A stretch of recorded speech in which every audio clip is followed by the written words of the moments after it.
आइए आज सुनाती हूँ आपको एक साधु व डाकू की कहानी जो मृत्यु के बाद यमलोक पहुंचे। यमराज ने अपने बहीखातों में देखा और दोनों से कहा, यदि तुम दोनों अपने बारे में कुछ कहना चाहते हो तो कह सकते हो। डाकू अत्यंत विनम्र शब्दों में बोला, महाराज, मैंने जीवन भर पाप कर्म किए हैं। मैं बहुत बड़ा अपराधी हूँ। अतः आप जो दंड मेरे लिए तय करेंगे मुझे स्वीकार होगा। डाकू के चुप होते ही साधु बोला, महाराज, मैंने आजीवन तपस्या और भक्ति की है। मैं कभी असत्य के मार्ग पर नहीं चला। मैंने सदैव ही सत्कर्म किए हैं। इसलिए आप कृपया कर मेरे लिए स्वर्ग के सुख साधनों का प्रबंध करें।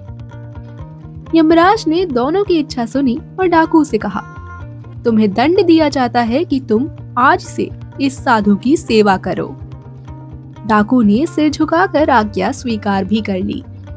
यमराज की यह आज्ञा सुनकर साधु ने आपत्ति करते हुए कहा, महाराज, इस पापी के स्पर्श से मैं अपवित्र हो जाऊंगा।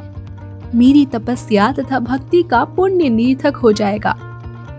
यह सुनकर यमराज क्रोधित होते हुए बोले, निरपराध और भोले व्यक्तियों को लूटने और हत्या करने वाला तो इतना विनम्र हो गया कि तुम्हारी सेवा करने को तैयार है, और एक तुम हो कि वर्षों की तपस्या के बाद भी अहंकार ग्रस्त ही रहे और ये ना जान सके कि सब में एक ही आत्म तत्व समाया हुआ है।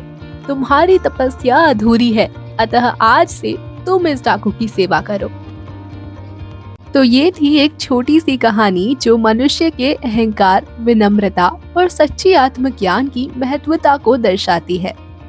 इस कहानी के माध्यम से हमें ये सीख मिलती है कि केवल बाहरी कर्म, चाहे वे पाप हो या पुण्य, आत्मा की शुद्धि के लिए पर्याप्त नहीं है। तो आशा करती हूँ ये छोटी सी कहानी आपको पसंद आई होगी। ऐसी ही और कहानियों के लिए चैनल को सब्सक्राइब करें और वीडियो को लाइक करें। धन्यवाद।